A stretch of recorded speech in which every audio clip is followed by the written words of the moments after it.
Fala pessoal, João Gabriel na área, fundador da JG Film Pro. Pessoal, é com muito orgulho e muita satisfação.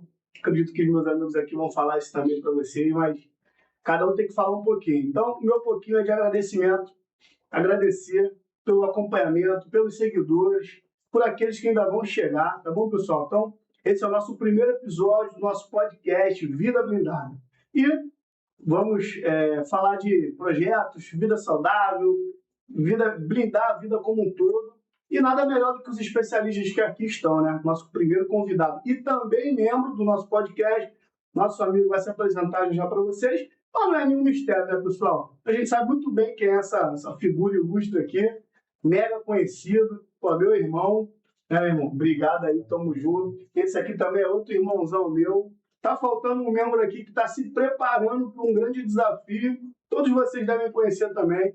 Nem vou falar o nome, mas vocês já devem ter visto pelas fotos aí. Nosso amigo Emerson está se preparando para partir rumo ao Mundial aí de polidense? Não. O cara é campeão brasileiro aí de jiu-jitsu, então ele nesse momento está se preparando, mas em breve vai estar aqui com a gente, tá bom, pessoal? Então, muito obrigado pela atenção de todos. Vou liberar o espaço aí para os amigos que falarem, se deixar eu fico falando direto sem parar.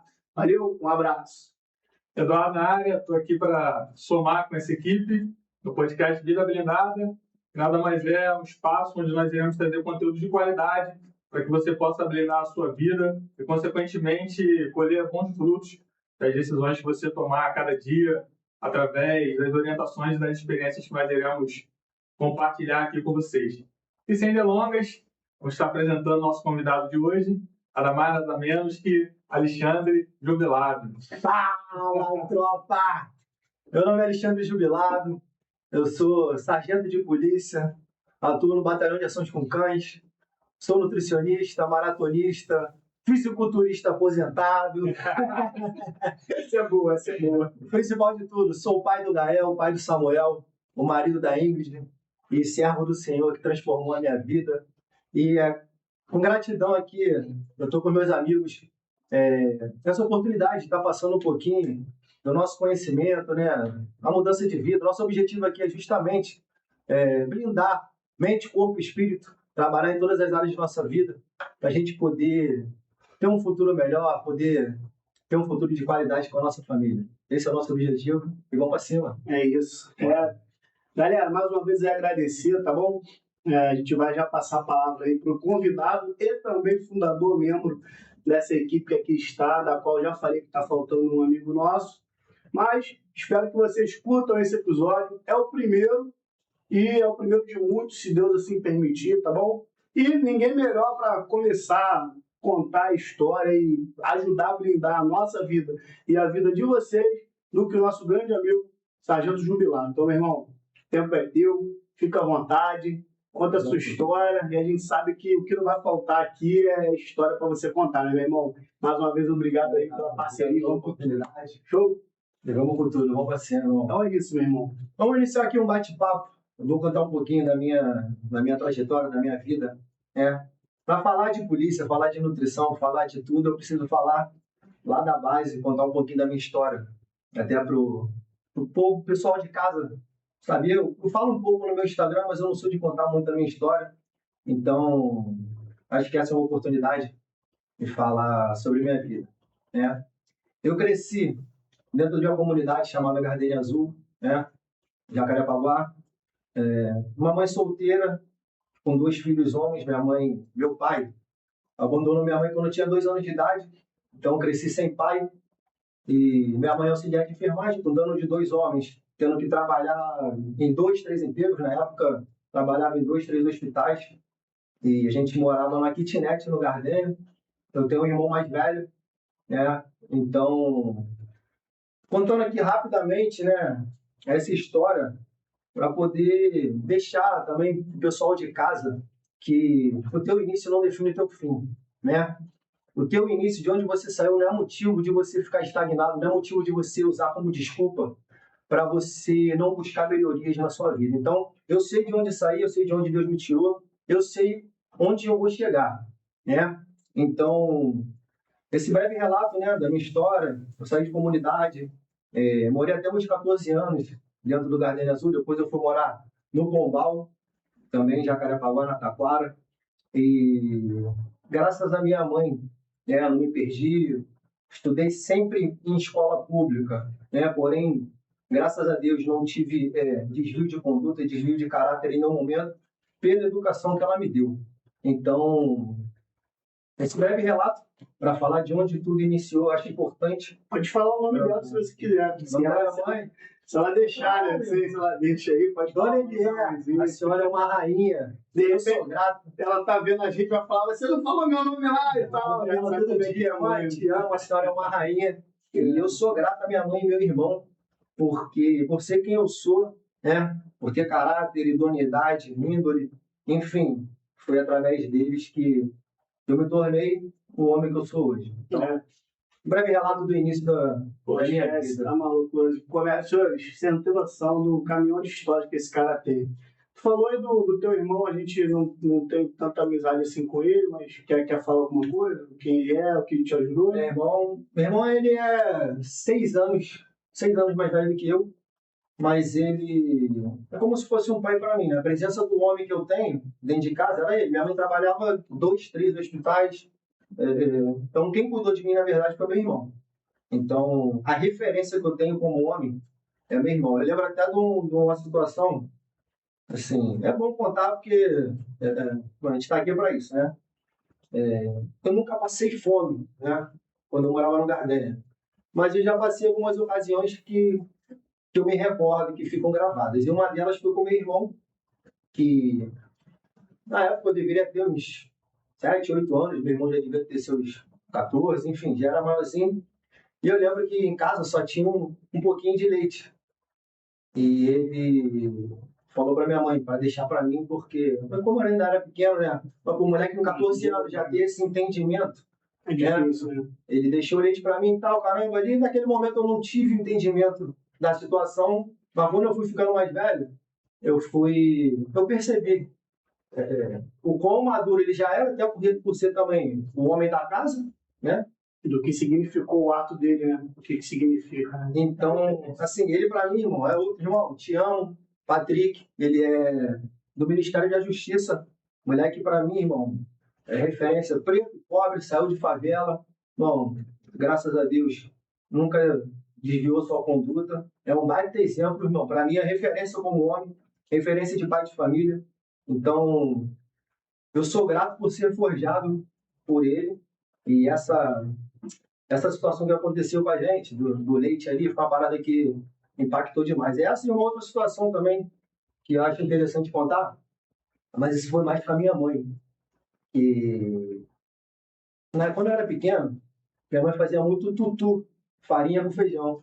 Até hoje eu sou apaixonado por tutu. Tutuzinho é bom, né? Mas por quê? Um couvezinho. Porque na época só tinha isso. Só que eu não tinha essa maturidade para entender. Você aprendeu a gostar, né? Minha mãe fazia tutu direto.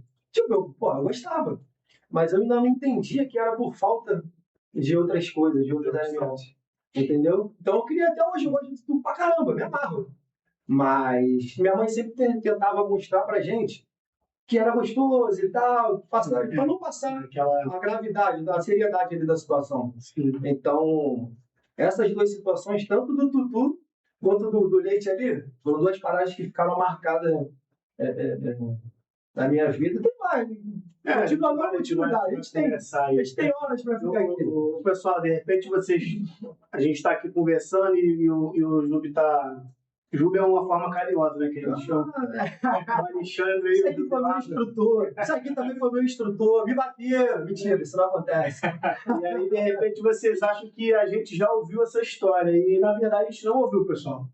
A gente tem histórias juntos aí do trabalho, vocês vão ouvir ao decorrer das entrevistas, do podcast aí. Mas muita coisa fica lá no nosso consciente que a gente não transborda. E a gente está tendo a oportunidade, né, pela primeira vez aí, de ouvir a história do sargento jubilado desde o início. São coisas muito pessoais e que hoje ele está criando essa maturidade de poder contar, né? Acredito que não seja fácil, né, contar um fato. Hoje para mim, assim, é de forma natural, não tenho resquício nenhum com os acontecidos, pelo contrário, eu acho que tudo foi necessário passar para o meu crescimento, para forjar o homem que eu sou hoje. Nessa época também tem uma outra situação que, assim, foi uma situação que me marcou demais. Enchente de 97, não sei se você lembra, fevereiro de 97, próximo do Carnaval. Eu tinha 10 anos. Nossa kitnet, eu morava na kitnet que tinha um cômodo e um banheiro. Nossa kitnet nessa enchente, irmão, encheu até metade do corpo. Perdemos tudo que já não tinha muito. Sofá, colchão era no chão.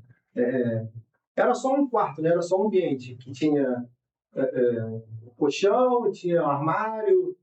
Então, o armário, água pela metade. Enfim, então, nessa enchente de 97, assim, algumas coisas ficaram marcadas que foi onde a nossa vida começou a mudar, porque minha mãe teve que começar a buscar novas coisas. Eu não tinha esse entendimento, porque eu era muito novo, né, cara? Mas foi dali, foi um pouco depois dessa enchente. Não, mais pra frente um pouco. Eu mudei acho que com 13 anos do Gardênia, quando eu fui morar no Pombal. Mas essa enchente, eu lembro assim, de a gente perder tudo que a gente não tinha. Já não tinha muita coisa, né? Mas foi bem marcante, cara. Foi bem marcante ver. No dia seguinte, eu lembro que durante a enchente eu fui para casa da minha tia, que morava na freguesia, né? Aí no outro dia a gente voltou, aí tirando tudo dentro de casa, botamos lá na porta. Eu morava como se fosse uma vila, né? E botando tudo lá na porta, tudo, perder tudo assim, irmão. Aí É complicado. complicado. Eu não tinha noção das coisas, mas olhava para minha mãe assim, ver minha mãe, irmão, era só gente, não tem marido, não tinha nada, era ela e os dois filhos. Não, imagina a cabeça dela, o que eu vou fazer agora? Eu nunca teve contato com. Meu pai, cara, meu pai lá abandonou minha mãe quando eu tinha 2 anos, né? Sumiu, nunca mais apareceu. Quando eu tinha por volta de 15 anos, eu soube que ele faleceu. Saiu no jornal porque ele trabalhava embarcado e parece que a embarcação, alguma coisa, alojamento pegou fogo, alguma parada. Só que o que acontece, cara? Puxando lá do fundo. Uma das coisas que acontecia, o meu pai, ele era usuário de drogas. Minha mãe me conta, né, assim, os relatos. Meu pai era usuário de drogas, meu pai já foi preso. Então, meu pai roubava vitrola em casa para vender. Minha mãe falou que já teve situações de irem homens na porta lá de casa. Na época eu morava na freguesia. Minha mãe, eu lembro que eu era muito pequeno. Nego ir na porta da minha casa, procurar ele, meu pai. E ele não estava em casa, e minha mãe que tinha que lidar com aquilo. Enfim, minha mãe também foi meio que se afastando, porque o cara fazia muita besteira, fazia muita merda. Meu pai é português. Ele é português. Aí ele, até que um dia que ele sumiu, de fato, e nunca mais apareceu. Né? Nunca procurou também. Minha mãe trabalhava no posto de saúde da Cidade de Deus. Minha mãe trabalhou 30 anos ali. Então, ele sabia onde procurar, ele sabia onde encontrar, e nunca procurou. Né? Nunca fez questão. Meu pai tinha outros filhos, assim, até tive, na época, conheci uns 2 ou 3 filhos dele, acho que ele tinha mais 4 filhos, enfim, com outras esposas. Então, ele nunca fez questão de procurar, né? Então, assim, eu não tenho sentimento nem de decepção, nem de perda. Quando minha mãe me contou, ela me mostrou um jornal falando, né, que tinha pego fogo, alojamento e tudo mais. Assim, eu tinha uns 15 anos. Para mim foi indiferente. Não deu nem tempo, né, de criar algo. Foi indiferente, 2 anos de idade. Não... E hoje, ser bem mais maduro, consegue avaliar e entender essa situação. Né? Cara, assim, eu acho que eu não sei como é que seria a minha vida se eu tivesse a presença de um pai. Né? Às vezes eu ficava pensando, quando eu era mais novo, eu pensava muito nisso. Como é que seria a minha vida se eu tivesse a presença de um pai? Mas, por outro lado, meu irmão fez todo esse papel, supriu, apesar de ser novo, né? Supriu tudo que foi necessário ali da presença de um homem, né? Na criação de outro homem. Eu acho que ele fez esse papel. E essa é a importância de hoje os homens se colocarem como referência para os filhos os seus pais, para que eles estão próximos, por conta de que se você não tem uma referência de onde seguir, para onde ir, você acaba se perdendo no caminho. Então é muito interessante comentar não só sobre seu irmão, mas também sobre a sua mãe, que foi muito resiliente mesmo no ambiente caótico. Ela criar ali para vocês um ambiente ideal para que vocês não viessem se perder. Se perdeu. Aí eu lembro, cara, na época eu morava no Gardênia. Eu sempre fui muito arteiro, né? Fazia muita merda, irmão. Eu lembro do meu irmão correndo atrás de mim no Gardênia. Minha mãe trabalhando, eu fazia merda e meu irmão. Enfim, mas foi isso que criou dois homens de caráter, graças a Deus, dois funcionários públicos. Foi o sonho dela. Sim, eu, de fato, eu nunca tive esse sonho em si de ser funcionário público. Meu sonho era ser jogador de futebol, igual o Jota. Mas minha mãe é auxiliar de enfermagem do município, né? Agora é aposentada. Então ela sempre vislumbrou isso para mim e para meu irmão. Porque para ela, estabilidade é o funcionalismo público. Hoje eu entendo diferente. Para mim não existe estabilidade. Nem o funcionário público é estável.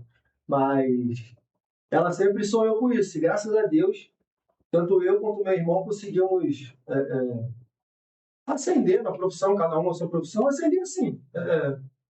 Conseguimos o objetivo ali, independente do Mudar a rota, né? Mudar o destino que possivelmente estava aguardando vocês lá. E assim, eu sempre fui a ovelha negra da família, né, irmão? Eu era dançarino. A gente vai entrar em vários assuntos. Mano, eu sempre fui a ovelha negra da família. Já que você tocou nesse assunto, cara, depois dos teus 15 anos pra frente, o que você quer contar aí pra gente que pode ter acontecido na tua vida? Vai com calma, o pessoal tá te conhecendo, é muito particular isso aí, mas beleza, vamos lá. É muita história, assim, muita história. Enfim, aí a gente foi morar no Pombal. Eu lembro que na época, pra tu ver, cara, é tanta história, irmão. O Pombal era um apartamento, o pai do meu irmão é diferente do meu. Minha mãe casou com o pai do meu irmão, o pai do meu irmão é preto com 2 metros de altura. Meu irmão é moreno, 2 metros de altura. Aí separou do pai do meu irmão, casou com meu pai, que é branco e baixo. Ela gostava de mesclar. Vocês estão gostando do negócio? Vou pro branquinho que é... Aí casou com meu pai, enfim. Aí na época que ela foi casada com o pai do meu irmão, eles compraram um apartamento na planta, no Pombal, na Taquara, na Praça de Jauru. Beleza. Aí ela separou dele, caramba, o apartamento ficou lá, enfim. Depois que teve a enchente, passou mais um tempo no Gardênia, a gente ficou um tempo na casa da minha tia, na freguesia. Ela lembrou desse apartamento. Conclusão, sabe o que aconteceu? A gente entrou invadido no apartamento. Meu irmão já devia estar com uns 17, 18 anos. Meu irmão foi para a casa do pai dele. O pai dele ainda era vivo. Meu irmão ele não morava com o pai, mas ele tinha esse vínculo com o pai, tinha uma presença, não presença, né? Mas quando ele queria, ele ia lá para a casa do pai dele, enfim. Meu irmão deu um jeito, já estava com 17, 18, já era malandro, não era bobo. Deu um jeito de pegar a chave desse apartamento. De início a gente entrou invadido, olha só, irmão. Aí, minha mãe também muito desenrolada, né? Sozinha, sempre teve que correr atrás de tudo sozinho. Foi lá e conversou com o pessoal da administração e tal, ajeitou tudo, aí ajeitou documentação. O pai dele depois liberou que de mim se ele não queria liberar, porque de ficar de briga, de quando separou, enfim. Ele já tinha casado de novo e tal. Aí quando a gente foi pro Pombal, que as coisas começaram a ficar um pouquinho melhor, né? Apesar de ser um condomínio também, um condomínio de apartamento, mas que também não era comunidade, mas não era nada, mas já começou a ficar um pouco mais tranquilo, porque meu irmão ficou um pouco mais velho, meu irmão já começou a ajudar em casa, entendeu? Então, as coisas foram... Vai crescendo, virando homem, dentro de uma comunidade é mais complicado. Foi bom também. Algumas pressões ali que você pode estar sofrendo. Mas assim, eu nunca tive, também não vou falar que tive vários amigos que foram para o caminho errado, não. Até porque eu nunca fui muito também de conviver com mesmo jovem, morando no Gardênia, eu nunca fui de andar com quem já tinha o tino para coisa errada. Sempre fui de jogar bola, meu bagulho era jogar bola, soltar pipa, então assim, eu nunca tive prazer em andar com quem... Porque desde moleque tu já vê quem tem um certo tato para fazer coisa errada, para ir por um caminho, né? Então, graças a Deus, eu nunca... Mas na minha geração, no Gardênia, tem vários e que tá lá hoje, filho de caras que foram criados ali no mesmo convívio que eu. Tem uma mulher que estão lá ainda, de frente lá. Enfim, Cada um faz a tua escolha. escolhas de vida, né? Escolhas de vida. Né? E aí, Dudu? Dudu é uma forma carinhosa que a gente chama ele. É jubilado, Dudu aqui, mas é isso. O jubilado, antes da farda, ele tem um dom específico, muito específico. Vai falar um pouquinho pra gente. Senhores, eu não nasci polícia. Antes de ser polícia, tem uma história. Então, assim, quando eu tinha 18, acho que foi 18 para 19, eu comecei a dançar, virei dançarina. Foi lambe aeróbica, depois fui dançarino de funk, né? Tinha bonde. Mas quem nunca fez isso? Mas o intuito ali era só dar uns beijinhos, pegar as menininhas, beber. Meu irmão, passado me condena legal. Mas dancei, fui dançarino, viajei o Brasil, assim, dancei no SBT, foi... Fala um videozinho se a galera quiser conferir essa etapa aí. Qual o nome Os do programa? modelinhos. Não, o nome do grupo é Os Modelinhos. Fui no Ídolo, já Ídolo. Aí viajei, assim, para vários estados do Brasil. Mas aí, pessoal, eu não ganhei um centavo, irmão. Mas dá um beijinho na boca, dá Se ganhava, gastava tudo, sabe? o empresário levava. Isso aí é... Mas falar, foi uma época maneira, assim. Eu acho que tudo que a gente passa na vida forja o que a gente é hoje, a maturidade que... Né? Então, acho que a maturidade que eu tenho hoje foi necessário eu passar por muitas coisas, até nesse mundo do funk mesmo. Muita coisa errada que a gente vê. Mas quando você é novo, você não para prestar atenção em quase nada, né?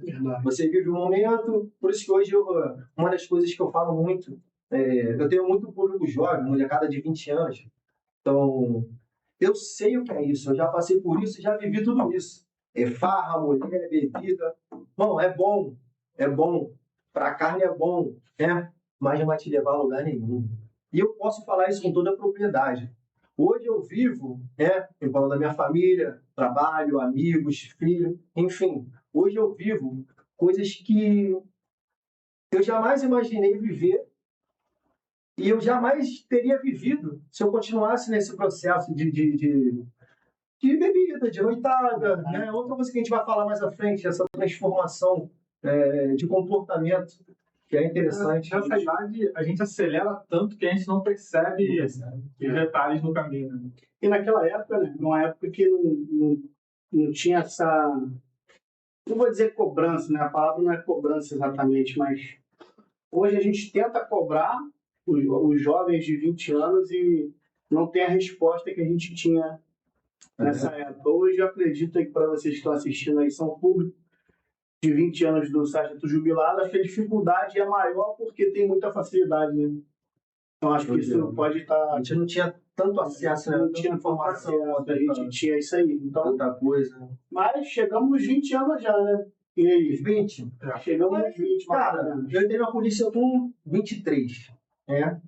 Aí dancei até os 22 e meio. Entrou dançando e você fala. Aí, inclusive, por causa dele, eu dancei muito no curso, tá? Por causa dele, eu dancei no curso. Nos 2 cursos, eu dancei. Por causa dele. Pela simpatia. Me ajudou mesmo. Enfim, aí, trabalhei em shopping, loja de shopping, trabalhei em 2 lojas. Trabalhei em call center, telemarketing, trabalhei numa ONG. Quando eu entrei na polícia, na verdade, eu estava trabalhando numa ONG, né? E já tinha parado de dançar, né, que eu já tinha passado eu tinha passado na prova, estava nos trâmites, aí eu parei de dançar, falei com a rapaziada, segui meu caminho e tal. Aí estava trabalhando numa ONG, quando, graças a Deus, fui chamado para incorporar, mas trabalhei em loja de shopping, trabalhei de auxiliar de produção numa lavanderia industrial, trabalhei em telemarketing na Pontex, lá no centro da cidade, e até chegar e fiz radiologia, cara. Outra coisa também. Eu era técnico de radiologia, porque minha mãe é técnica auxiliar de enfermagem e meu irmão é enfermeiro. Minha mãe sempre, eu fui criado dentro do hospital, praticamente. Verdade. Como eu só tinha meu irmão, minha mãe me levava para o posto da saúde, da Cidade de Deus. Minha mãe trabalhava no Lourenço Jorge, lembra, na época? Minha mãe trabalhava no Lourenço Jorge, no posto da Cidade de Deus, e lá em Caxias, no SESI, em Caxias. Meu irmão, era um translado gigante. E eu pequeno, filho, eu ia com ela, fui criado no hospital. Sendo que eu nunca gostei de hospital. O meu irmão não. Meu irmão sempre gostou. De ver sangue, de caramba, essas paradas, meu irmão sempre gostou. Eu nunca gostei. Então, ele foi para esse lado. Eu falei, não, mano, enfermagem eu não vou fazer, não é minha praia. Aí fiz radiologia, mas por influência dela também. Chegou a exercer? Não. Não exerci, fiz estágio, me formei, mas não cheguei a exercer. Trabalhei em outras áreas até a corporação. Ah. E agora o jubilado pós essa vida, como foi a preparação para o concurso da polícia? Porque muitas pessoas que nos assistem, né, elas veem o nosso resultado e querem um caminho para poder chegar, né? Então, qual foi o processo que você passou para que você pudesse estar ingressando aí nas fileiras da corporação? É interessante falar sobre isso. É isso. Não, pode ir. Normal, galera. Isso aí, vamos falando. Vamos lá. Até interessante essa pergunta. Né?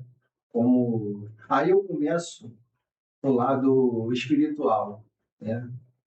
Onde eu vi que a mão de Deus estava sobre a minha vida. Eu me converti.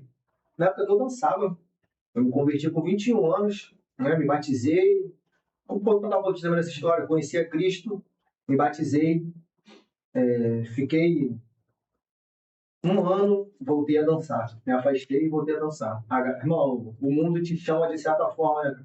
Eu não tive acompanhamento, eu não tive base dentro de casa. Minha mãe é católica, não tem religião, não frequenta, meu irmão também não.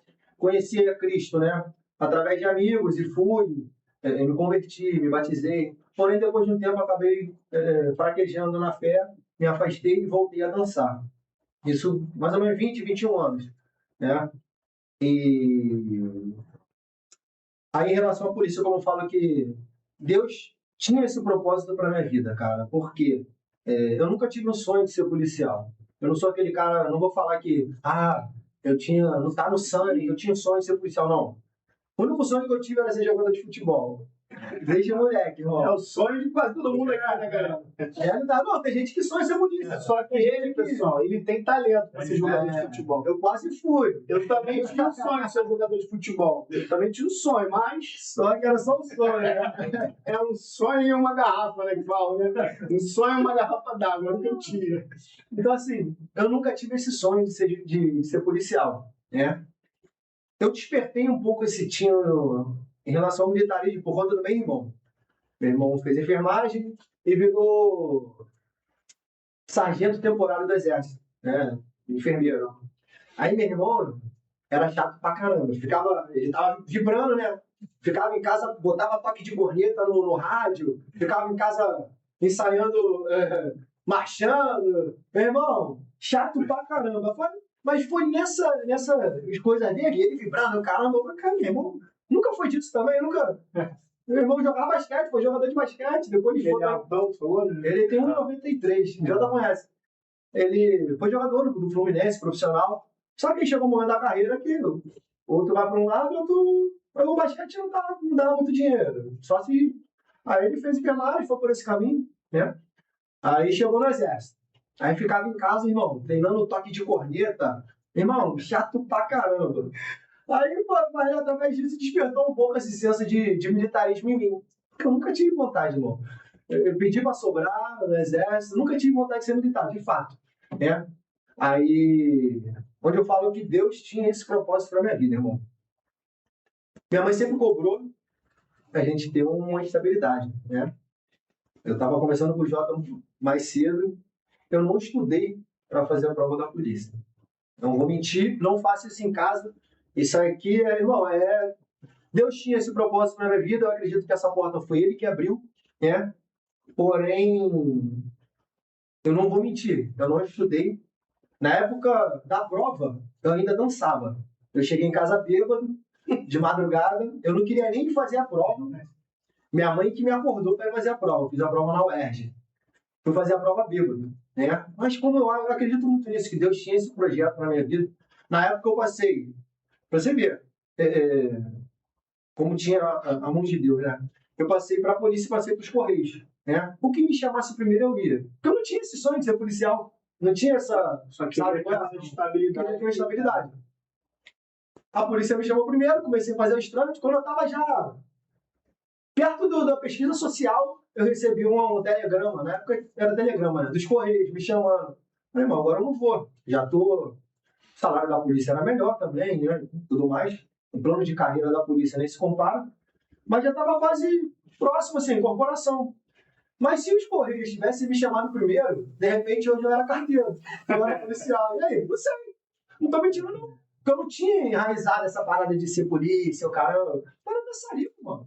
Já dancei em várias comunidades, mano. Verdade. Tá entendendo? Então, mas aí também, assim, depois que eu entrei, eu abracei a causa. Não, já que é pra ser, vamos ser. A gente vai fazer curso, a gente vai ser o melhor que a gente pode ser. Eu não tô falando que eu sou o melhor, mas a gente não vai se acomodar. Você é o melhor. Deus te abriu a porta, não, agora é contigo. Não se acomoda, não.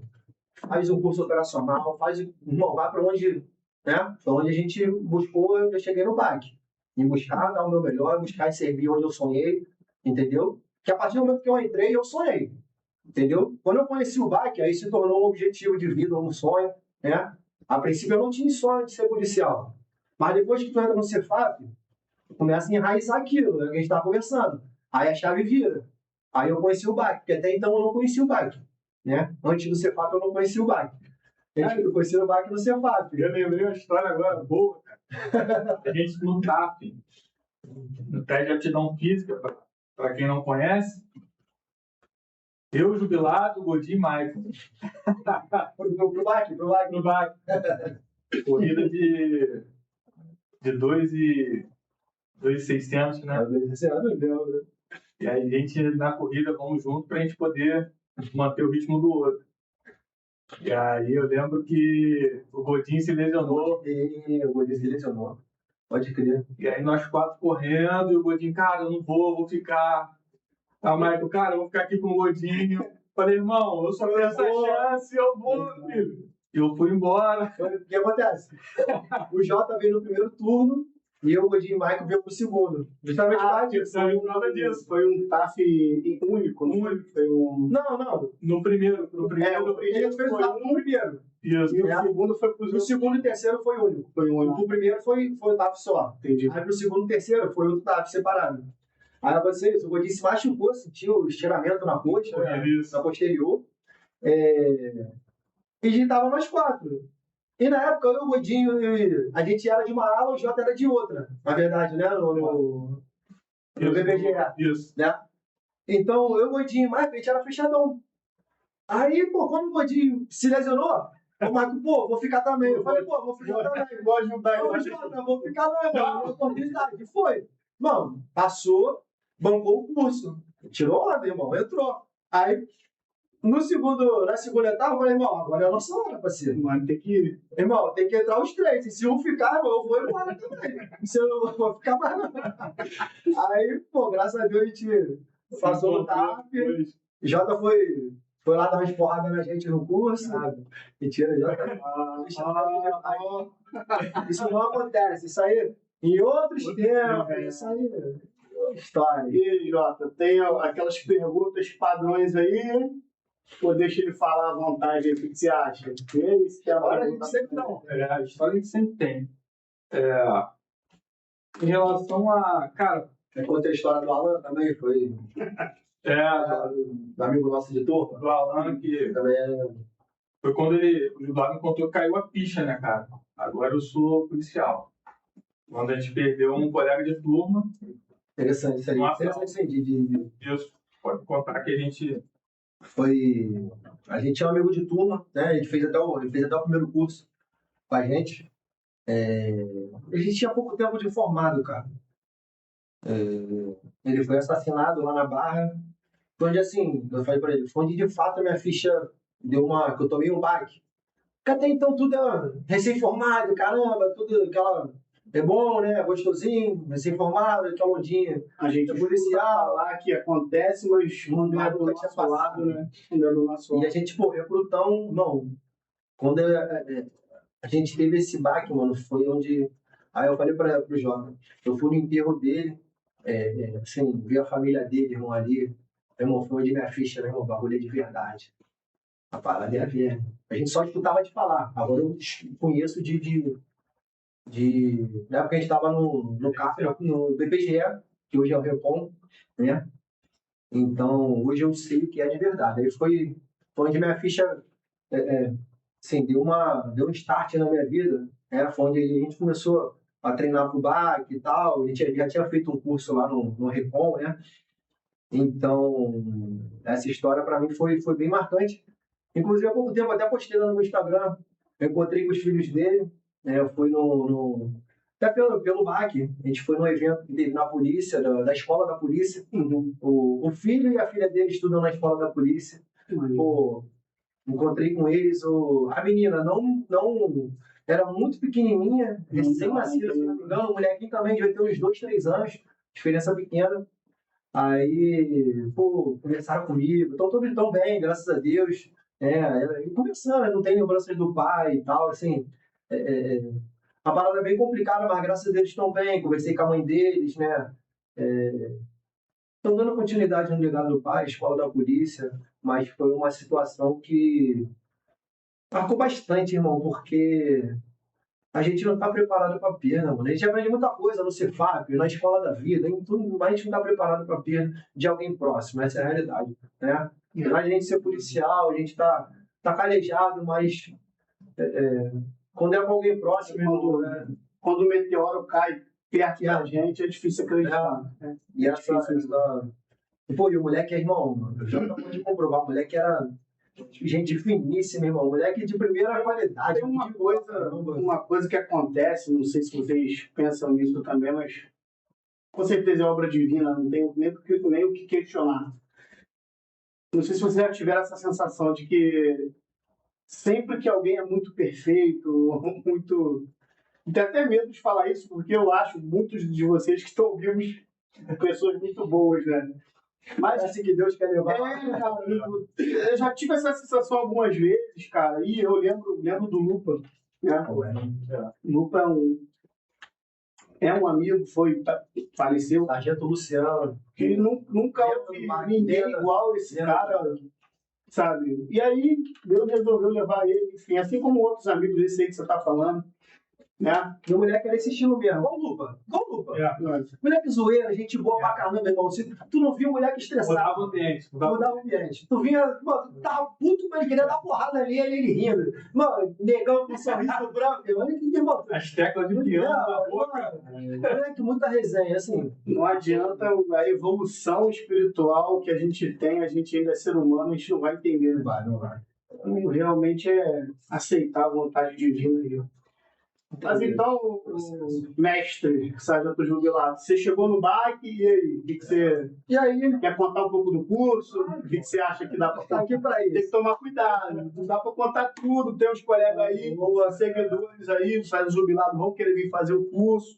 Inclusive, vai começar um curso um cacete no final do mês, né? Então, galera, ele vai contar um pouquinho aqui, mas sem dar não dá muito detalhe. Né? Em 2014, a gente fez esse curso lá no BPGE. Ações e grandes eventos. E em 2015 a gente foi pro BAC. Ele foi o primeiro curso de 2015, eu fui no segundo. Ali onde foi uma realização de um sonho, irmão. Que ali eu já sonhava. Irmão, eu te falei, eu nunca sonhei em ser polícia. Mas quando eu entrei na polícia, eu já sonhei, irmão. Eu sonhava vestir o camuflado e subir em favela. Porque na época que a gente era do BPGE, a gente trabalhava em manifestação, né? A gente pegou todas essas manifestações, 2013, 2014 ali, a gente pegou tudo. Inclusive, a nossa unidade foi criada justamente para trabalhar dentro das manifestações. Eu lembro. Tu lembra? Dos alfanuméricos. Isso, lembro. Foi nessa época. Irmão, eu sonhava. Aí eu juro pra tu. Vesti o camuflado, irmão, subi a favela com os cães. Mano, mas tava... Aí eu já conheci o Emerson, não conhecia pessoalmente. Mas na época eu fazia jiu-jitsu, lembra? Do Balcaim. E todos eles, no DPR, o nome do sub? José? Não, caramba. Que era da equipe, era o mestre da equipe do Emerson na época. Esse não O parceiro do BPG também não, né? Não, o Emerson já era do BAC. Do BAC, Entendeu? Eu já conheci ele. o mestre da equipe. Mestre da equipe de jiu-jitsu. É o Alcaim, eu lembro. Caramba, Guimarães, pô. Guimarães. Pô, gente finíssima, irmão. Me amarro nele até hoje. Guimarães, Boto nele, alguma coisa, Cabo Jora, por exemplo. O Alcaim eu falo direto. Então, assim, já conheci o Emerson de vista, seguia ele no. Na época, acho que era Facebook, nem lembro se era Instagram ainda. 2015? 2015, no Instagram não era, com certeza. Era Facebook, Acho que era Facebook. Pô, o Emerson já era de lá, né? Então eu via ele postando as paradas, caramba, assim, bom, eu sonhava com esse momento. Aí, graças a Deus, a gente conseguiu almejar, né? Difícil pra caramba, irmão, na nossa época.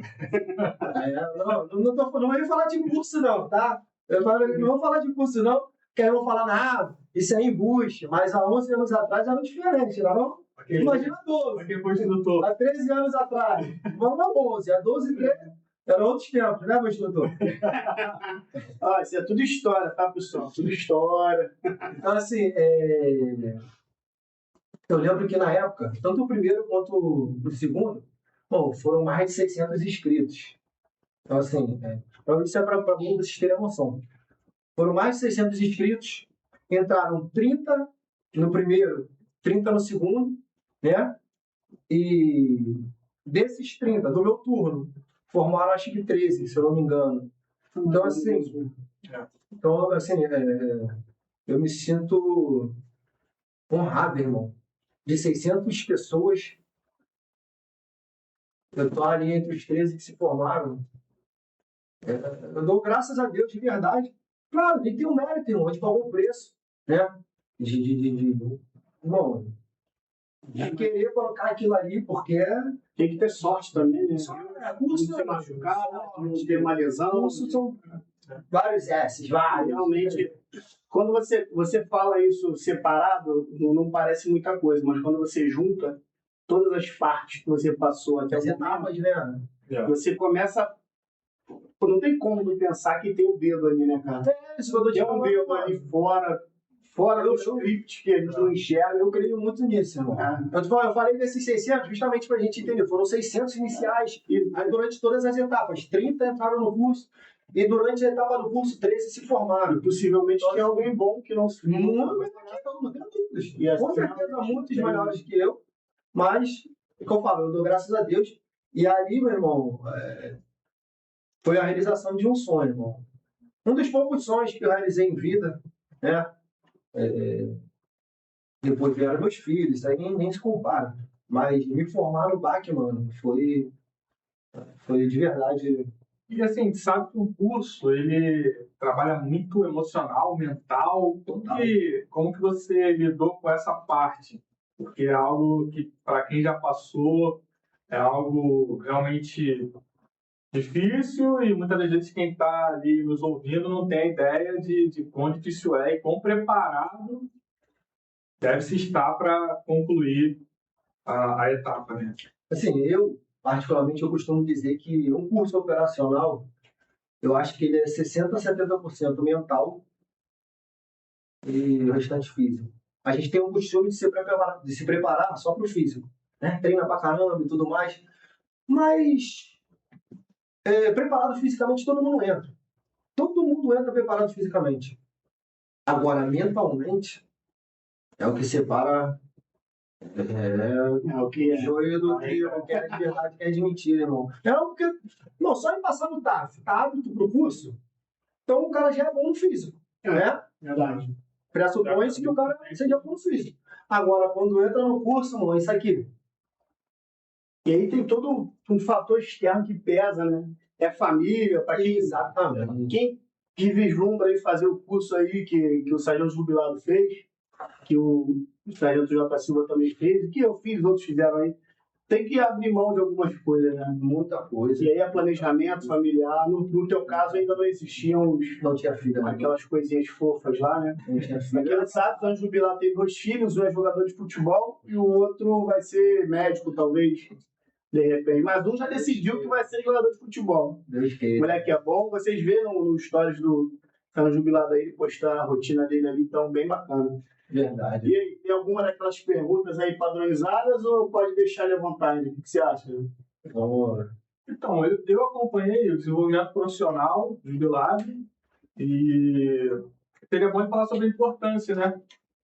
De não estagnar no nível que ele chegou e de estar sempre elevando o seu patamar. Então, algo que ele traz sempre nas suas redes sociais é em relação à nutrição e à parte física, a parte do esporte, fisiculturismo, a parte da corrida agora. Então, fala um pouquinho desse desenvolvimento profissional e Isso aí, a gente vai falar agora como ele iniciou a blindagem da vida dele, pessoal. Exato. Exatamente. Então, Verdade. tudo que a gente está contando aqui, que a gente está conversando, o foco é mostrar para vocês que blindar a vida de vocês faz todo sentido para vocês poderem alcançar minimamente alguns objetivos, né?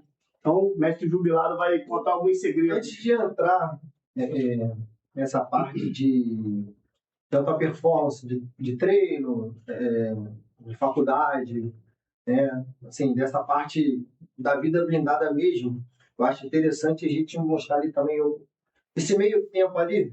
A gente saiu, me formei no BAC e tal, mas não fui sempre esse cara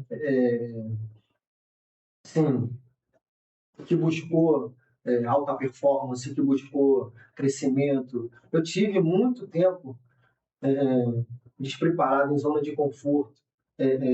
Sabe, eu cheguei a entrar, eu estava conversando com o Jota, eu cheguei a entrar em quase depressão, pesei 115 quilos. Foi onde o esporte entrou na minha vida, na verdade. Eu fiz o fisiculturismo. A gente vai falar um pouco sobre, mas foi uma das coisas que me ajudou bastante. Eu cheguei a pesar em 115 quilos, tive, assim, início de depressão, não queria sair de casa, ficar deitado no sofá, né? Mas isso foram consequências de uma vida desestruturada, tá? Por muitos anos, minha vida era bebida, era noitada, era mulher, era muita coisa errada, né? E falo isso porque eu gosto de passar tudo que eu passei, tudo que eu gosto de, assim, de contar tudo que eu passei para o jovem de hoje ver essa transformação na minha vida. Pô, hoje é maneiro, o cara é policial, nutricionista, é maratonista, enfim. Mas eu também já fui esse cara de só cachaça, só piranhagem. Não, eu fui esse cara por muitos anos. o improvável, Por muitos anos. improvável. Vocês me conhecem há O universo há 11, conspirado, você me né? conhece há 15. Assim, de fato, eu sou improvável. Né? Assim, esse estilo de vida que eu tenho hoje é improvável pro cara que eu era alguns anos atrás. Né? Então, essa vida toda desregrada me levou a esse momento de quase depressão. Enfim, aí junto diversos fatores envolvidos, mas foi escolha minha. Né? Eu fui inconsequente em diversos momentos da minha vida e deixei me levar por ambiente, deixei me levar por amizade, entendeu? Por muito tempo, eu quis me afastar de certas situações, eu não conseguia. Então, é o que eu falo para a molecada de hoje. Se for preciso, se afaste de ambiente, se afaste de certas amizades, né? Porque é mais fácil o ambiente te conduzir do que você transformar sozinho aquele ambiente. Ainda que você esteja pronto, se sentindo forte, o ambiente ele vai estar sempre mais preparado que você, né? Claro que hoje eu entendo que a gente é a luz, que a gente veio para ajudar, que a gente veio para transformar, mas mesmo com a maturidade que a gente tem hoje, se a gente entrar em determinados ambientes, em pouco tempo aquele ambiente vai te contaminar. vai começar a transformar a nossa mentalidade.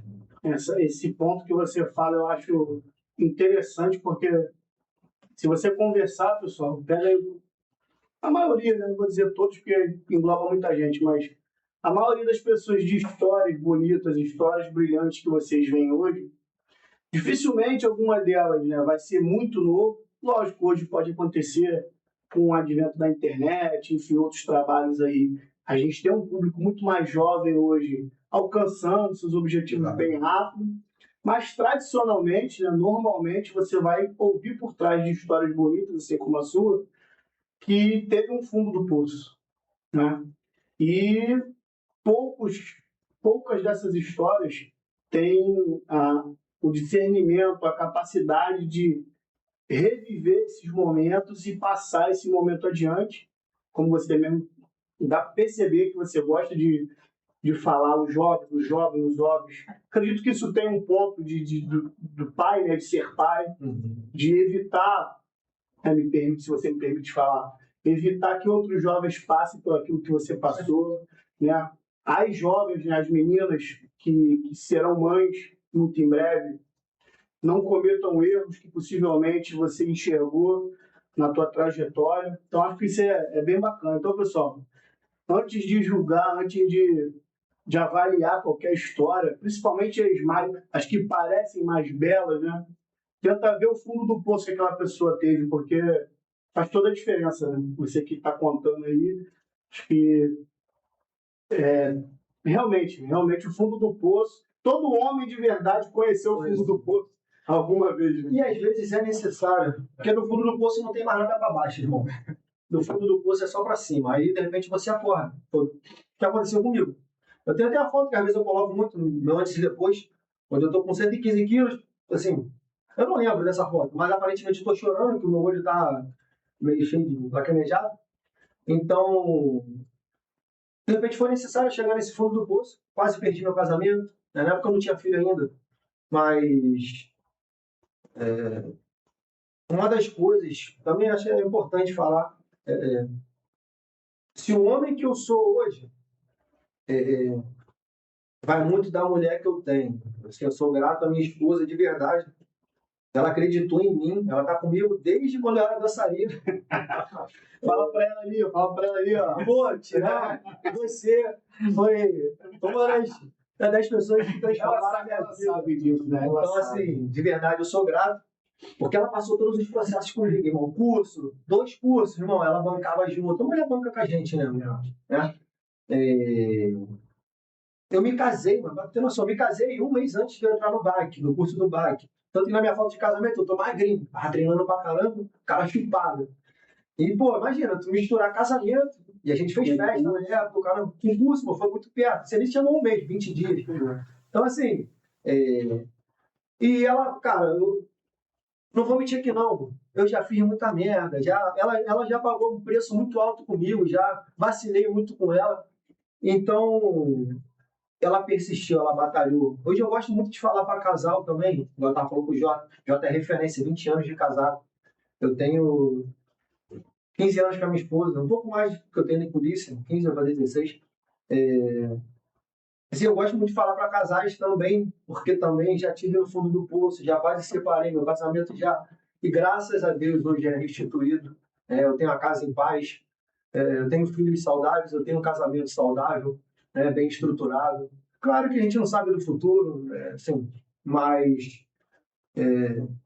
eu sei que esse cara que eu me tornei hoje, de estar aqui na frente de vocês, meus amigos, podendo falar de alta performance na vida, né, de mente, corpo e espírito, tem muito dela, né, total. Porque eu sozinho, irmão, ou teria me afundado, né? Se eu tivesse separado, de repente eu tinha me afundado nas merdas que eu fazia. Ou tivesse com a pessoa errada, né? De repente não ia ter a paciência. Onde tem, atrás de um homem sempre tem uma mulher. Pegando um gancho que tu estava falando aí, eu acho que é gratificante isso, né? É tudo pelo que você às vezes luta ali, é o que parece, o que mostra, é o que você é como pessoa, enfim. A gente estava almoçando hoje, né? A gente está aqui o dia todo aqui, para quem não sabe, para gravar um vídeo aqui para vocês de 2 horas, demora umas 14 horas mais ou menos. Mas, enfim, a gente estava almoçando hoje, passamos por uma determinada portaria, e aí o rapaz que lá estava trabalhando olhou assim, fez um sinal, mas foi aquele sinal, né? Diferente, né? Não foi um sinal de valeu, obrigado, não. Foi um sinal de eu te vejo, te Pô, pra conheço. competir quando? Que eu E conhecia. aquilo ali pra mim, eu falei, cara, eu fiquei realmente, como eu falo pra ele, ele já tá acostumado com isso, eu ainda não. Acho que o Eduardo aqui, o Jota também, a gente está se acostumando ainda com essa questão de publicidade, de aparecer em público, que é uma dificuldade. E aí, o rapaz lá, o porteiro lá, abraçou o jubilado, agradeceu. E um assunto que ele mais falou foi, cara, eu te assisto lá e é muito gratificante eu ver você com a tua família, né? Ver você. E aí ele, cara, eu te assisto, pô, te vejo você com a tua família lá, pô, aquilo ali. Eu, assim, de verdade, ele tá acostumado, pessoal. Eu não tô. Se eu tô na rua e alguém me para e fala que me vê, me conhece, que gosta, pô, que curte tudo, eu acho que eu ia dar uma, Eu vou falar pra ia dar uma vocês. chorada. Vou falar pra vocês. O mais maneiro é, assim, nós somos 3 policiais operacionais. O cara podia falar de nutrição, o cara podia falar de maratona, o cara podia falar de fisiculturismo. O cara virou e falou, cara, tu é uma referência. Eu vejo lá você com a sua família, com a sua esposa, treinando, você brincando com seus filhos. Aí ele falou, pô, tem um filhozinho também, eu gosto de correr com meu filho, eu gosto de brincar com meu filho. Porra, isso Então, aí. assim, a gente estava conversando sobre isso aqui mais cedo. Isso aqui é um propósito, né? O nosso objetivo aqui é transformar vidas, de fato, alcançar vidas, mostrar a transformação que nós tivemos, né? Essa blindagem que a gente fala, né? Em todas as áreas de nossas vidas, apesar de sermos falhos, mas nosso objetivo aqui é justamente transmitir para vocês que é possível mudar, que é possível caminhar por caminhos corretos, idôneos, né? E aí tá a resposta. O cara me viu como referência na família. Aí eu tava falando para vocês. Alguns anos atrás, nunca que esse cara me deu como referência.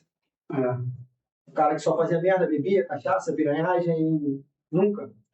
Entendeu? Então interessante. Interessante. E aí você falou de anos atrás, né? E aí isso vem batendo aí a sua história. Você ia falar do que mesmo? Você tinha perguntado? Sobre os processos para alta performance. Sim. Aí dando continuidade até, eu falei que o esporte me ajudou a sair desse princípio de depressão, né? Foi onde eu migrei, sim, para o fisiculturismo. Não me achava capaz, né? Nunca fui de fazer dieta, não é que eu bebia pra caramba, churrasco, a gente sabe como é que é. Precisei me afastar de certos ambientes, né? Assim, de certos contatos, para poder trabalhar minha mente, né? E começar a voltar mais para o esporte, porque eu já estava chegando no fundo do poço, como a gente falou, né? Então eu tive que tomar uma atitude de ou eu mudo o meu ambiente, ou eu mudo certas situações, ou vou me afundar, entendeu?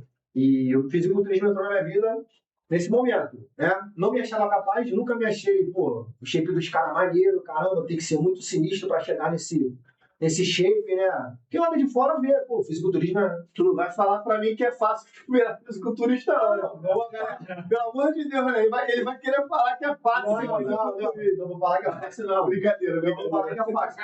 Mas eu justamente, igual de repente hoje, você se enxerga sendo fisiculturista? Não, de repente eu vou carregar água pra ele. Levar um água. Não se enxerga, na verdade. Não. Eu não me enxergava, de fato. Mas aí, assim, sempre treinei, musculação, academia e tal, mas aquilo meia boca. Na época que era mais novo, malhava para curtir carnaval, ficar fortinho, essas paradas, né? Aí comecei a fazer, me dedicava. Mas aí é transformação de mentalidade, né? Aí onde eu falo, o fisiculturismo não é nada fácil, nada mesmo. Mas quando você vira a chave, quando você tem realmente, de fato, uma mentalidade blindada, né? Porque tem que ter. O fisiculturismo tem que ter a mentalidade blindada. Não, para ser um policial operacional, tu tem que ter uma mentalidade blindada. Você acha que não tem. É ruim de nome. Para tu fazer a maratona, irmão, tu tem que ter a mentalidade blindada. São excessos. Quantos homens são operacionais igual nós? Poucos, bem poucos. Então, né? São coisas que não são simples. Não estou falando que nós somos diferentes, especiais, nada disso. Mas nem todo mundo tem essa blindagem mental para passar por determinadas situações. E essa é a realidade. Você falou, ser fisiculturista não é fácil, realmente não é fácil. Foi um processo onde eu comecei a blindar a minha mente para respeitar, né, esse processo e chegar onde eu almejei. Botei esse foco, mesmo que eu estava no meu ponto de partida, se vier uma foto dentro. É que a gente, de repente, quando editar, a gente consegue botar. Na foto que eu estava com 115 quilos, não, gordo, né? Irmão, mas eu tracei uma meta, quero competir. Eu não sei em qual prazo, também não limitei o prazo para poder competir. E comecei o processo. Aí busquei ajuda, conheci amigos. O Rafael Aras, pô, não sei nem se vai ver. Um moleque, irmão, um cara que me ajudou demais. Né? Na verdade, eu já estava fazendo nutrição. Né? Eu comecei a nutrição em 2019, através do meu irmão. Vou ter que mandar um abraço para ele. Rafael Távora, Nutri das Estrelas, meu irmão. Ele é um meu irmão, te amo. Ele é um cara que, irmão, na nutrição ele começou a fazer nutrição de mim, né? E foi criado comigo, dançou comigo, era dançarino. Aí ele migrou para esse lado da nutrição e eu nunca me vi fazendo nutrição, nunca me vi fazendo fisiculturismo. Se eu falar para tudo, se vê fazendo nutrição? Tá falando que não. Tá entendendo? Provavelmente. Aí, através dele, por pilha dele, vai farma, não sei o que, eu entrei na nutrição. Né? Denis, sabe que também foi um dos caras que me incentivou a fazer o Denis? Denis, da B2. Uau, Denis. Né? O Denis estava se preparando para competir. Não sei se você lembra. Verdade, dela. Sentadinho e tal. Ele foi um dos caras que me incentivou a fazer faculdade. Aí, em 2019, eu entrei na faculdade. Eu competi, na verdade, a primeira vez, já estava, foi em 2022. Não me lembro, mas foi 2022. Foi onde eu busquei, foi até o Rafael, foi um dos caras que começou. Aí eu já comecei a focar, eu caramba, né? Eu estava começando a transformar o corpo. Aí ele, pô, mano, começa. Por que tu não começa a mostrar essa preparação no Instagram? Porque até então no Instagram era só família, não tinha nada. O Instagram, o boom do Instagram foi o quê? Foi 2020? Foi na pandemia ou foi um pouco antes? Fez um pouquinho antes da pandemia, 19. Tinha aquela questão de live, com o pessoal cantando e tal. Não era. Aflorou na pandemia, mas. Ainda lá, para esse lado profissional, acho que foi em 2019, 2020, né, as pessoas levaram mais a sério para ganhar dinheiro com a internet e tal, né? Foi na pandemia onde deu o boom. Aí ele falou, cara, começa a mostrar essa preparação. Porque não, tu já tá se preparando mesmo. Aí já tava fazendo marmita, já tava tomando uns hormôniozinhos, outra coisa que a gente fala mais pra frente. Enfim, aí tava levando a sério e comecei a mostrar no Instagram. A preparação pro físico, ele, daqui a pouco já tá se formando na faculdade, caramba, já uma coisa liga a outra. Eu falei, linkei. Falei, irmão, é o que eu vou trabalhar quando eu me formar. Porque eu comecei a fazer nutrição por pilha. Mas o meu nicho só poderia ser esse, mano. De academia, musculação, eu não devia fazer outra coisa. Já tinha mudado a caminho. Entendeu? Aí eu falei, mano, vou competir, que aí sim eu vou usar isso como marketing, né? Daqui a pouco eu me formo. Aí comecei, mano. Conheci um camarada, Rafael Aras, que é atleta, é professor, é nutricionista também. Mano, moleque de primeira qualidade, irmãozão. Hoje eu não tô competindo mais, mas, cara, aquele cara ali me ajudou demais, inclusive na nutrição. O moleque sabe muito, né? E ele sempre falava pra mim, cara, tu é esforçado, mano. Eu perguntava as palavras pra ele, o caramba, ele, não, mano. Eu, agradeci ele, não, mano, isso é mérito teu, irmão. Tu tá buscando conhecimento, o cara. Então foi um cara que me ajudou muito, sabe? E me preparou durante um tempo, primeiro ano, segundo ano que eu competi, ele que me preparou. O moleque sabe muito. Aí, de fato, mano, o fisiculturismo transformou minha mente, mano. De falar, essa disciplina eu não tinha antes, eu não tinha. E para ser fisiculturista, subir no palco tem que ser disciplinado. Isso que eu ia perguntar agora. O Rafael, ele descobriu em você a disciplina ou o talento para competir? Porque muita gente hoje tem essa questão. Eu sou time disciplina, esforço. Talento, mano. Talento é o que deu o Ramondino. Mas Já tem a genética. Mas mesmo tendo a genética, ali tem 90% de esforço, irmão. A genética é só o upzinho, mano. Eu acho que o cara é um monstro porque ele tem a genética? Não. É muito trabalho duro. O cara é o que é, irmão. Conhece ele pessoalmente? Não, quem dera. Convida ele aí, pô. Em breve você virá no nosso podcast. Ramon Dino, o monstro. Em breve você virá aqui com a gente. Excelente. Profetizando. Então, assim, fisiculturismo, mano, é muito esforço, muita dedicação, muito empenho, muita disciplina. Foi onde eu adquiri isso tudo. Tá lindo, cara. Eu não vejo, pelo menos no esporte, fisiculturismo, a genética, né? Lógico. Uns são diferenciados, outros não. Mas para mim, eu acho que a disciplina, a dedicação, o esforço vence, a constância vence. Outra coisa que eu trouxe para minha vida, eu sempre fui um cara de começar e parar. Muitas coisas que eu fazia, começava na empolgação, encarava, eu ficava um tempo e parava. O fisiculturismo me deu também de falar essa constância. Entender que o processo um dia após o outro. Toda semana eu fazia atualização de foto com o Rafael Ares. De uma semana para outra, você via uma mudançazinha. Na outra semana, você via mais um pouquinho. Na outra semana, você via mais um pouquinho. Daqui a 3 meses, você viu a transformação absurda. Não se comparar com o que está do lado. Não olhe para o coleguinha do lado. A grama do vizinho vai ser sempre mais verde se você olhar para dele. Entendeu? Então é isso. De semaninha em semaninha, eu via só uma diferença. Caraca, eu não mudei nada. Se a gente olhando, parece, pô, não mudei quase nada. Quando completou os 3 meses de preparação para subir, tu botou uma foto do lado da outra, caraca, meu, uma diferença absurda. Então, como tudo na vida, é a constância. Hoje eu tenho esse entendimento. Agora a gente vai começar aqui, a gente vai estar começando, isso aqui é só um grãozinho. A gente vai de pouquinho em pouquinho, daqui a 1 ano vai estar de uma forma, daqui a 2 anos vai estar de outra forma, daqui a 3 anos vai estar de outra forma. Né? É só manter a constância. Então, o fisiculturismo, de fato, me tirou da depressão, me deu essa disciplina, esse entendimento de que a constância te leva a lugares que você não imagina. Não imagina. E a internet também, assim, abriu muitas portas para mim, igual até hoje, igual agora a gente passou pela situação com um camarada que me abordou, tem o poder de te levar a situações que tu não imaginava passar. Sequer sonhava que tá entendendo acontecendo. E é gratificante pra caramba. É gratificante pra caramba. Então, assim,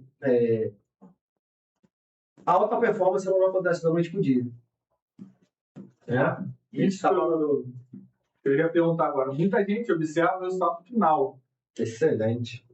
Porém, existe um processo. E quando as pessoas te procuram, elas já projetam o resultado final. Como lidar com a expectativa daqueles que te procuram e obter o resultado, seja a curto prazo, a médio prazo, e que muitas das vezes não entendem esse processo, elas só observam os resultados. Então, como quebrar essa expectativa de quem te procura? Cara, é interessante essa pergunta, porque a maioria dos pacientes que entram em contato com a gente, elas só visam o resultado. Essa é a realidade. O ser humano, ele é imediatista. Eu quero ficar assim. Eu quero perder X peso até tal data. Então, assim, ele visa só o resultado. Mas, como eu acabei de falar agora, cara, tudo é um processo. Se a gente fracionar em pequenos períodos, ver resultados em pequenos períodos, a gente curte o processo e chega no objetivo final. A gente tem um protocolo para fazer em 3 meses. 3 meses a gente quer chegar no nível de shape que a pessoa... 3 meses dá? Vai aproximadamente 3 meses. Vamos lá. Mas se a gente fracionar ali, quebrar em frações de 15 dias, a cada 15 dias ela vê ali uma evolução e tudo mais, entendeu? Ela mantém animada, reacende essa chama para quando chegar no final ela ver, é o que eu acabei de falar, para ver essa...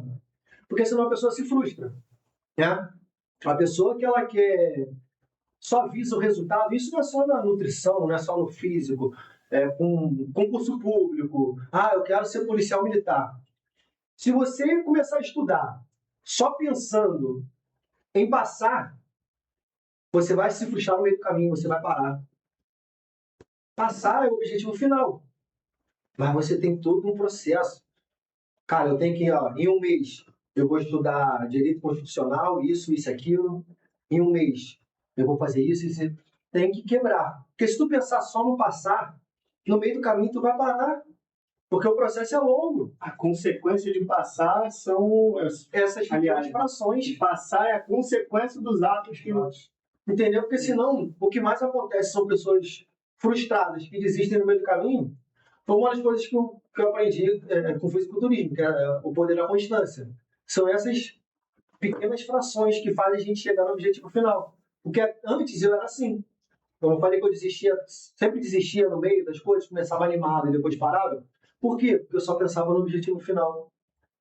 Mano, tu for fazer uma maratona de 42 quilômetros, tu pensar só na maratona, tu desiste no meio do caminho, pô. Porque o mais difícil é o processo. O volume de treino, aquela dedicação, né? Isso é o mais difícil. A maratona em si é prazerosa, né? Tu treinou tanto para aquele momento ali que você vai curtir da Imagina se o Usain Bolt fosse pensar só na Olimpíada daqui a 4 anos. Você acha que ele ia sustentar os 4 anos de treino? Não, aquilo ali é o ápice. Né? Ele treina 4 anos para correr 10 segundos. E aquilo ali é o ápice. Entendeu? Mas esses 4 anos são fracionados em vitórias e vitórias, pequenas vitórias. Né? Até porque ele não sabe se daqui a 4 anos vai ser uma vitória. Ganhar a medalha de ouro. A vitória vai ser só em estar competindo ali, né? Mas não sabe se ele vai ser o vencedor. Pode ser mas que tenha alguém treinando mais que ele. Exato. Né? Então essas pequenas vitórias, do meu ponto de vista, é o que vão fazer você chegar no objetivo final. Aqui a gente tem o objetivo de chegar a 1.000 seguidores no nosso podcast. Não, é de vitória em vitória. Vamos fazer um podcast essa semana? Vencemos. Semana que vem, vamos fazer outro podcast? Vencemos. Entendeu? Daqui a um tempo a gente está com 1.000 seguidores. Sim, meu ponto de vista é esse. Frações, Cada fração. né? O fisiculturista, ele tem o ápice no palco, né? Então, muitas pessoas vislumbram todo aquele glamour do palco. Por outros esportes, existem também outros palcos. Em relação ao fisiculturismo, a estética, aquilo que se pode ver, é de fato algo saudável para quem pratica.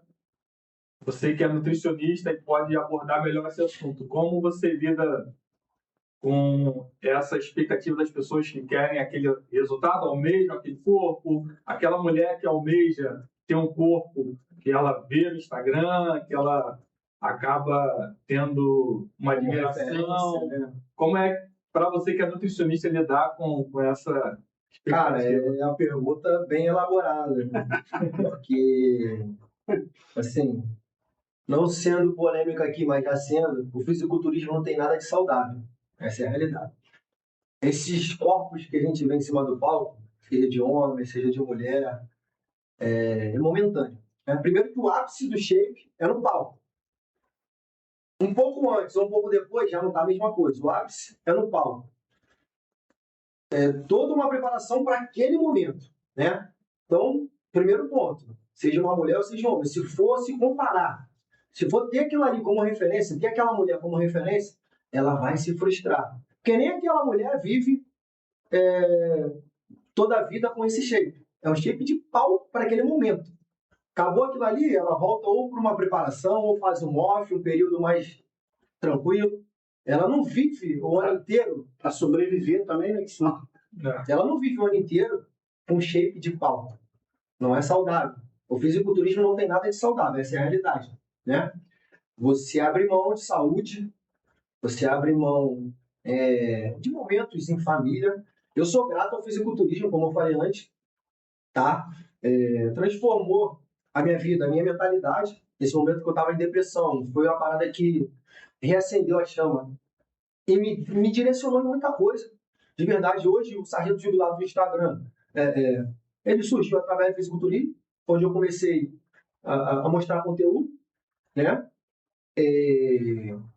Mas nós não podemos esconder determinadas coisas. O fisiculturismo, ele não tem nada saudável para a saúde física, para a saúde mental, para a saúde financeira, os gastos são altos, né? Pro fisiculturista ali amador, né? Não digo profissionais que têm um histórico, que tem patrocínio, tem todo o suporte, é diferente. Mas 90% são amadores que abrem mão de muita coisa, igual de abrir, né? Então, como vocês sabem, eu saí, né? Abri mão do fisiculturismo para ter uma vida mais saudável, me tornei atleta híbrido, né? Que hoje está na moda. Parti para corrida, não deixo de treinar, musculação, não deixo de fazer outras atividades, mas passei a cuidar mais desse lado cardio, né? Um lado mais aeróbico que o fisiculturismo não prega. Então, eu sou grato ao fisiculturismo, mas O preço é alto. o preço é alto. O preço é muito alto. Eu já tive momentos. Uma das coisas que me fizeram refletir bastante foi no aniversário do meu filho mais novo, né? Foi no restaurante, rodíziozinho, e eu ia competir uma semana depois.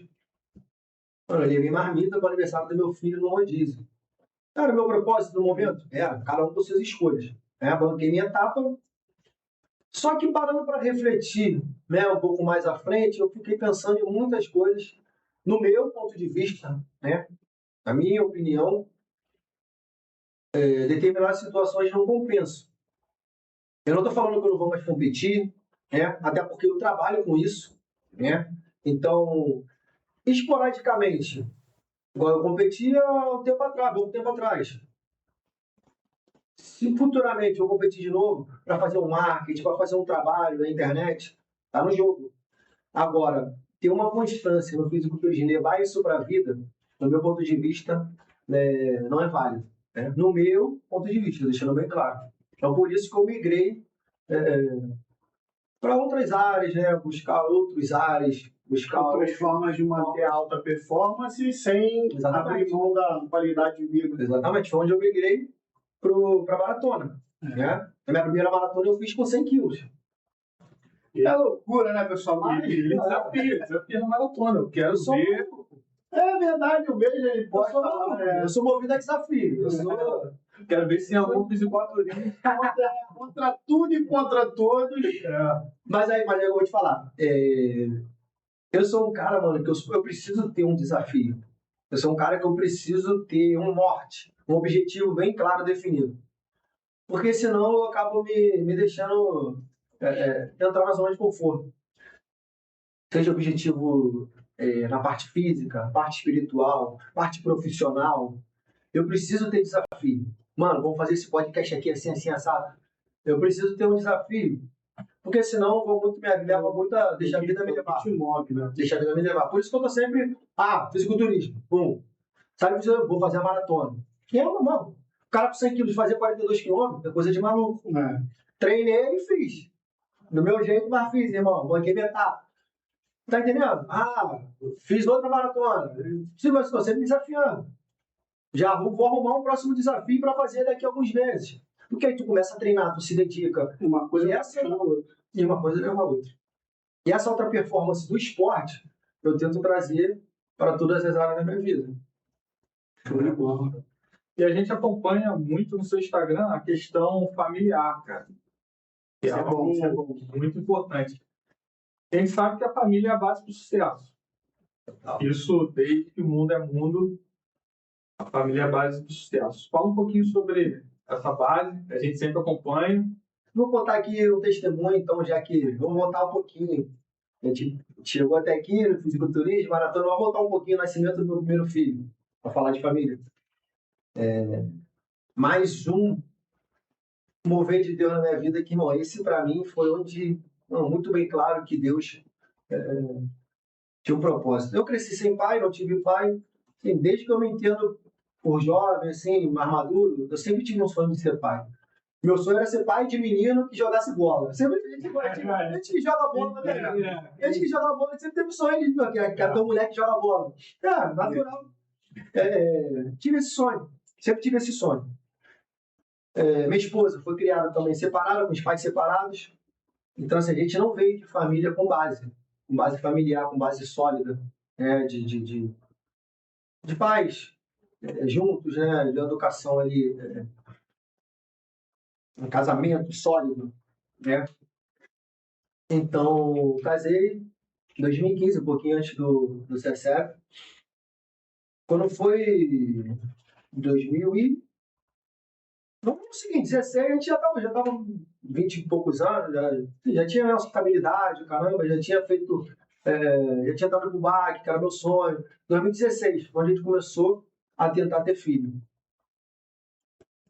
Você tem noção, eu só tive filho em 2019, eu fiquei 3 anos tentando ter filho. Não sei se o Jota lembra, mas... Nessa época, Tu lembra, Jota? vendeu, moto.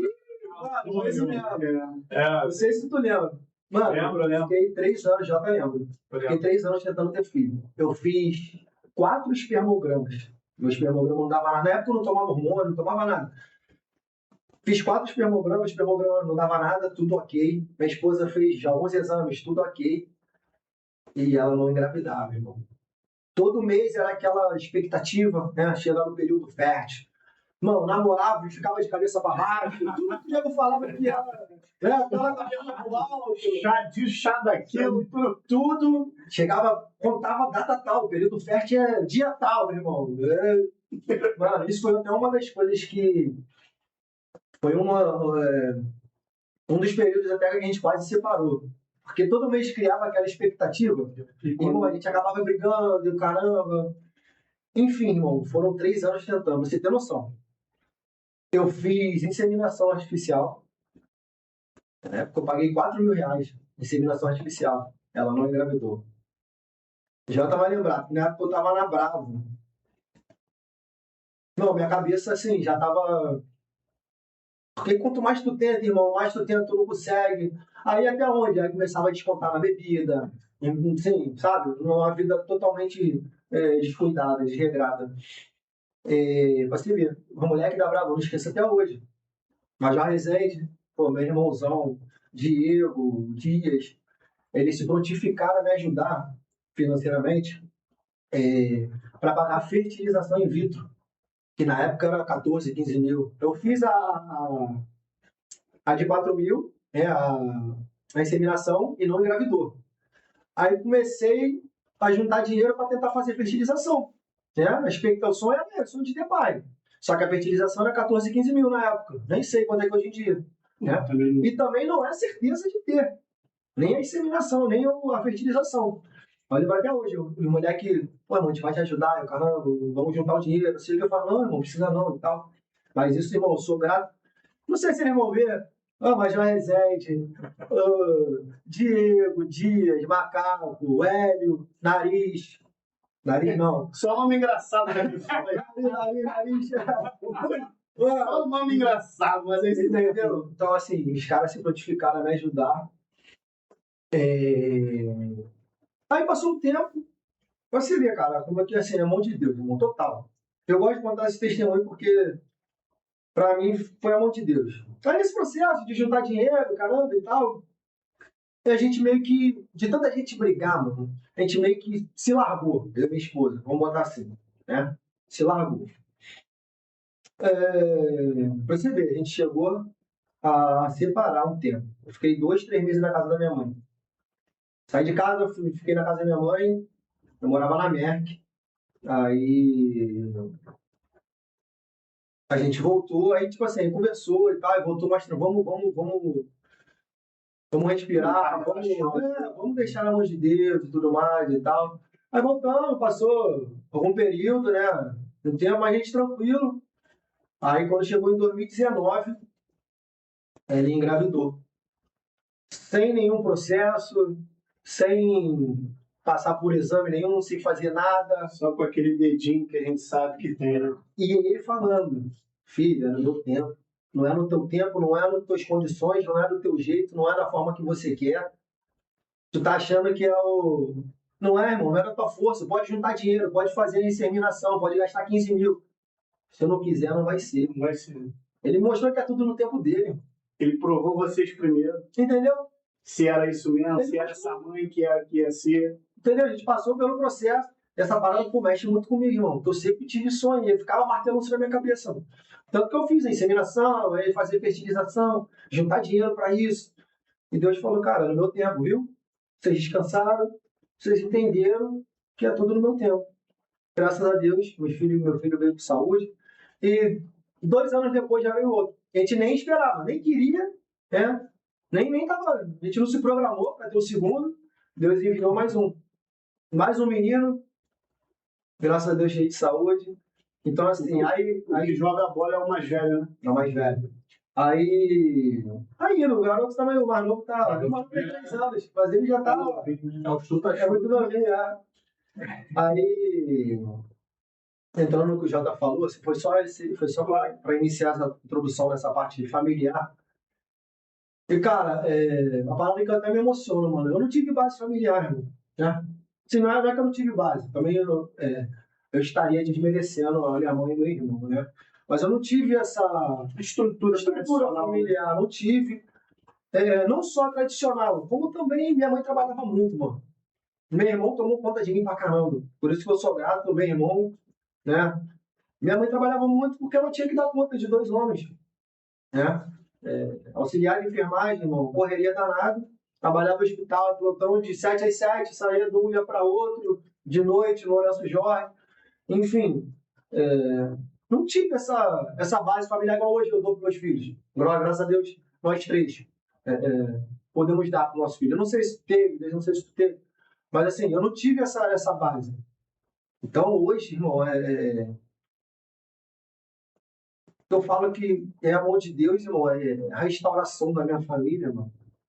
A restauração da minha família é tudo que eu tenho de mais precioso, irmão. Dá pra tudo que eu ver tenho de mais precioso. Dá pra ver que você se emociona quando fala da família. Porque, mano, assim, aí é o que eu tento passar no meu Instagram, né? Que eu quero que a gente transfira aqui também para o pessoal de casa. Mano, acho que o nosso principal propósito, o nosso principal ministério, né? Eu falo como ministério, é a nossa família, mano. Tu pode estar lá fora, tu pode estar cheio de dinheiro, casarão, carrão, status, poder, né? Mas, irmão, se tua casa estiver bagunçada, mano, se tu perder a tua casa, de que valeu a pena, mano? Né? Tá entendendo? Então, assim, se não se deixar, a gente fica aqui, ó. Está quase batendo o tempo aí do nosso, o nosso plano. Se tivesse ao vivo, já tinha cortado. Tem limite ao vivo? Não, tem limite não. Pode ir. O limite é as costas, a perna. E assim, a gente falou do passado, presente, quais são os planos para o futuro, cara, jubilado? Quais são os planos para a empresa, os planos... Cara, assim, eu sou um cara que me tornei sonhador, mano. Eu já tava falando, eu sou um sonhador nato, não sei o quê. Eu nunca fui muito sonhador, né? Os sonhos que eu lembro que eu tive, mano, era ser jogador de futebol e ter filho. Sonho, de fato, que eu... Mas depois de maduro, assim, agora, assim, me tornei sonhador, mano, de verdade. Isso aqui é um projeto que foi difícil a gente colocar em prática por conta da correria, mano. A gente, cada um aqui tem correria absurda, fora a família, filhos. Então, pra gente colocar em prática não é fácil. Mas isso aqui eu acredito que seja um projeto, irmão.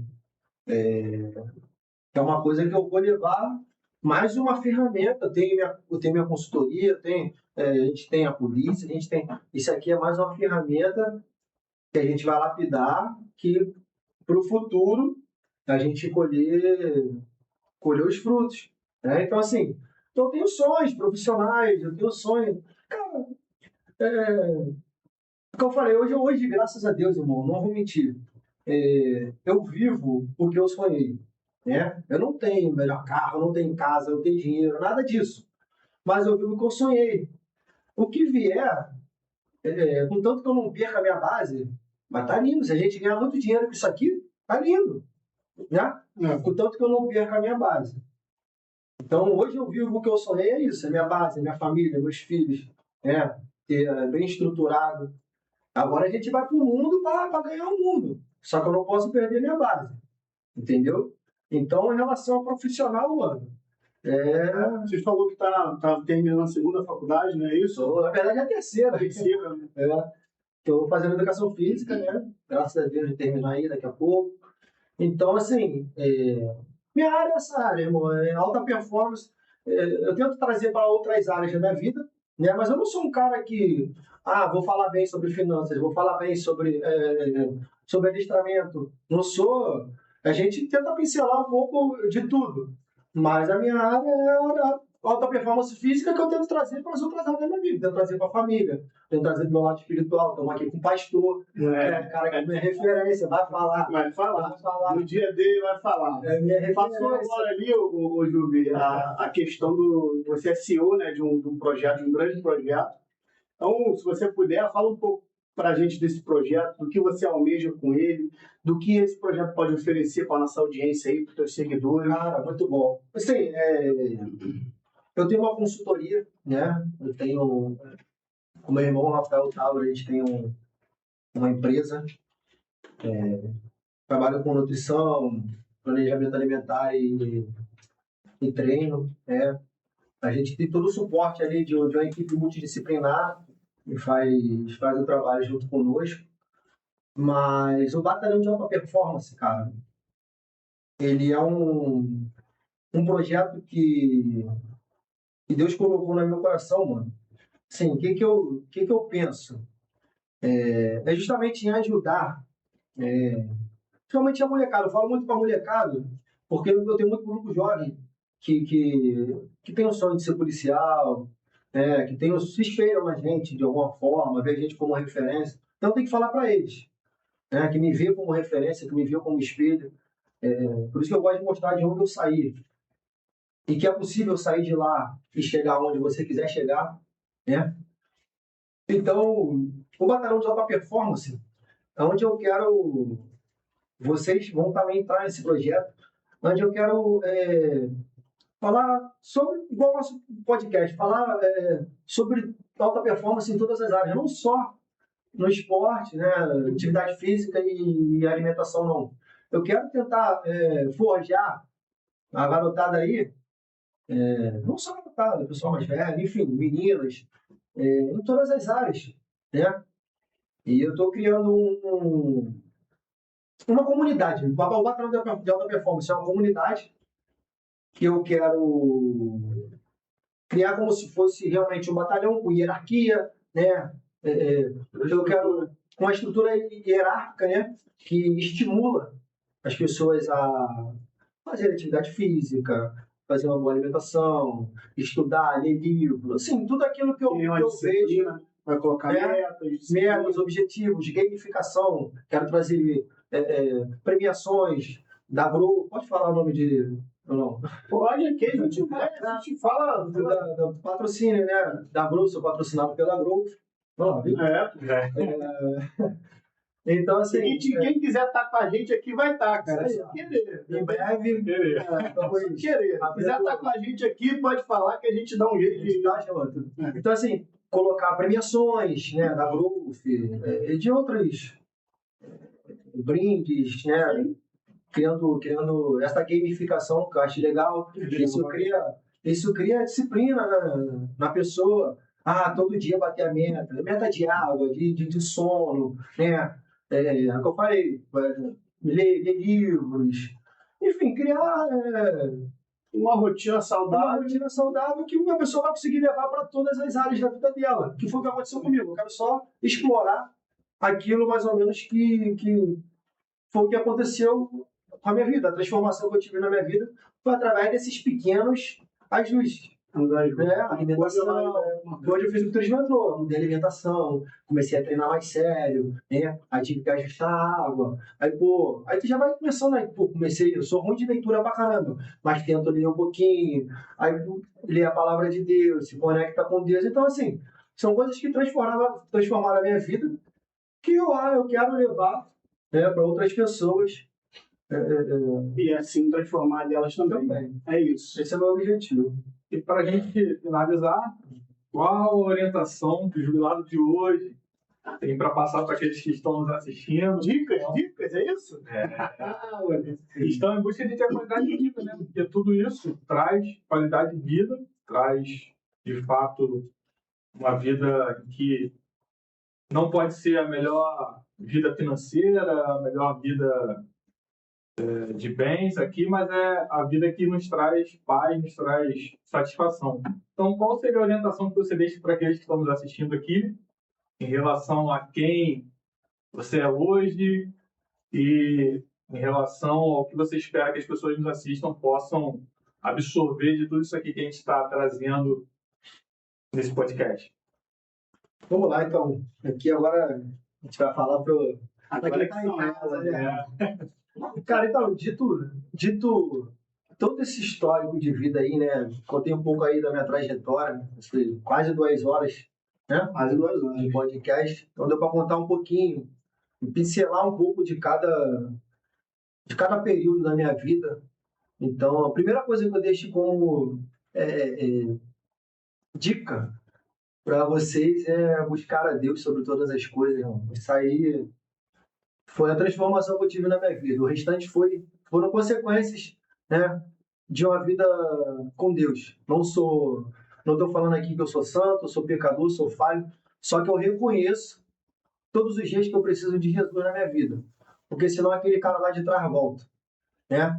Então, assim, busque a Deus, busque ter uma intimidade com o Senhor que Ele transforma tudo aquilo que precisa ser mudado, tudo aquilo que precisa ser moldado, né? Assim como Ele fez na minha vida, eu creio que Ele fará na vida de quem busca. Busque a Deus. Segundo lugar, família. Não inverta a ordem. É Deus, família, meu ponto de vista, né? Deus, família. Busque valorizar suas esposas, cara. Eu passei muito tempo, perdi muito tempo com coisas banais, com coisas fúteis, desvalorizando quem estava na minha casa junto comigo, da mulher que corria junto comigo, né? E deixei muito a desejar por muito tempo.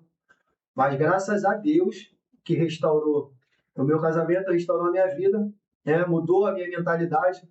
Então, valorize as esposas de vocês, né? Valorize os maridos de vocês. A família de vocês é o alicerce, é a base que vocês precisam para chegar onde vocês quiserem. Sonhe, cara, sonhe. Sonhar é muito importante, igual a gente falou aqui. Todos nós somos sonhadores. Sonhar é muito importante. Tenha um sonho, planeje e principalmente execute. Não adianta você sonhar, não adianta você planejar se você não executar. Quem fala muito sobre isso. Outro cara que, irmão, preciso mandar um abraço para ele. É o Major Kadar, irmão. Ele até ajudou a gente aqui no podcast. A gente fala isso depois, irmão. Agradecer a todo mundo aí que está ajudando a gente. O general e o soldado. Ele tem um texto que fala sobre o general e o soldado. Irmão. O general é aquele cara que planeja, irmão. Ele planeja. O cara inteligente, é o cara que planeja. Né? Não falando que a pessoa precisa ser inteligente, não.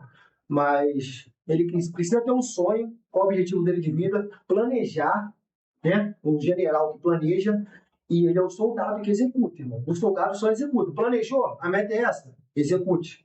Né? Não adianta ficar no campo do planejamento. Então você tem que executar, cara.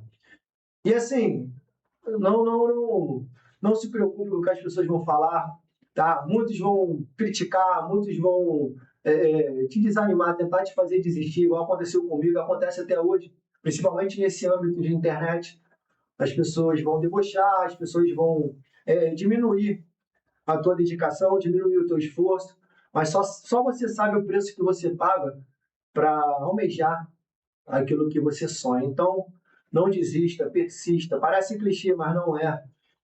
Como eu falei aqui, dia após dia, fraciona. Você tem um sonho, mas vai fracionando em pequenos períodos que no longo prazo, como o Kadar mesmo fala, a gente vence. No longo prazo, irmão, ninguém vence a gente. Se a gente não parar com esse podcast aqui, no longo prazo, ninguém vence a gente. Ninguém para a gente. Nada. Só quem tem o poder de parar a gente é Deus e nós mesmo. Se a gente não parar, irmão, isso fica pra gente. É só o início. Vamos vencer. Excelente, irmão. Vamos vencer. É isso. Fala aí, tem pra falar agradecimento. Galera, agradecer ao Emerson que não está aqui. Era para ele estar aqui no nosso primeiro episódio, mas a gente sabe que tinha que acontecer esse primeiro Nossa, episódio. faixa preta. E o amigo tá com a cabeça enfocada. Se ele viesse para cá, a gente ia acabar desfocando o amigo aí. E como a gente quer que ele ganhe, então a gente está deixando ele em paz, beleza? Mas agradecer a todos vocês que estiveram aqui com a gente nesse primeiro episódio aí, tá bom? Quem ainda não se inscreveu, se inscreve aqui no canal para estar ajudando a gente aí. Quem não compartilhou, compartilha para estar ajudando a gente também. Todos os integrantes dessa equipe aqui, junto com vocês, o nosso objetivo é um só: blindar a vida de forma que você consiga ter um rendimento saudável, ter controle emocional, ter controle financeiro, ter controle em todos os aspectos da sua vida. Então, a ideia aqui é a gente receber convidados que queiram falar da sua história, que queiram mostrar para o público em geral todos os âmbitos, né, que ajudaram eles a alcançarem os objetivos e estarem blindando a vida deles também, né, meu irmão? Então, agradecer a todos que compartilharam aí nossos links aí no Instagram, no próprio YouTube. O Jubilar vai falar nome por nome aqui e já me perdoa, já estou pedindo perdão se a gente esquecer de alguém, né, meu? Porque graças a Deus, graças ao Bom News aí, muita gente está ajudando a gente nesse início aí, tá bom? Então, da minha parte aqui, eu vou agradecer a minha esposa, né? Sussu, te amo, tá compartilhando sempre, não me larga, tá sempre do meu lado, tá bom? Quem compartilhou aí pelos meus canais também, muito obrigado. Me perdoe realmente se eu vou esquecer algum nome, mas da minha parte é isso. Pode, se tu lembrar dos... Vai falando aí os nomes aí. Não, eu quero agradecer de verdade a toda a matilha do Major Kadar. Sim, o Guimar, ele ajudou demais, irmão. Moleque sensacional. Não precisou nem pedir.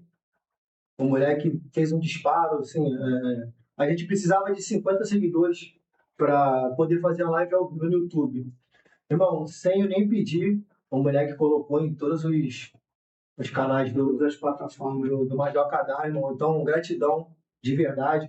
E todos os amigos também que compartilharam nos stories, todos que mandaram mensagem no Instagram, no WhatsApp. Enfim, a missão foi cumprida. Alcançamos os 50 seguidores. Né? Bem rápido. E isso aqui é só o início do projeto. Como eu falei, o nosso objetivo aqui é transformar vidas. Né?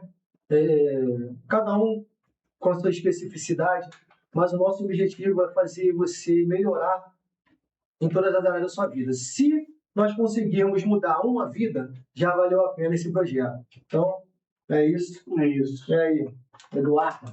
Agradecer vocês que estão nos assistindo e informar que quem é blindado chega mais longe. Então, se inscreva no canal para que você possa acompanhar novos vídeos, novos entrevistados que estarão aqui para somar. Quero agradecer aqui a Raquel, que me liberou para estar aqui. Moleque. Tem que ser falado. Ela que está sempre somando comigo, e agradecer a nossa audiência e até a próxima. Vai ser um prazer. Então é isso. Faz um aperto de mão triplo aí, vamos lá? Excelente, rapaziada. Obrigado por vocês, hein? Tamo junto, vamos que vamos. Valeu. É isso. Olha.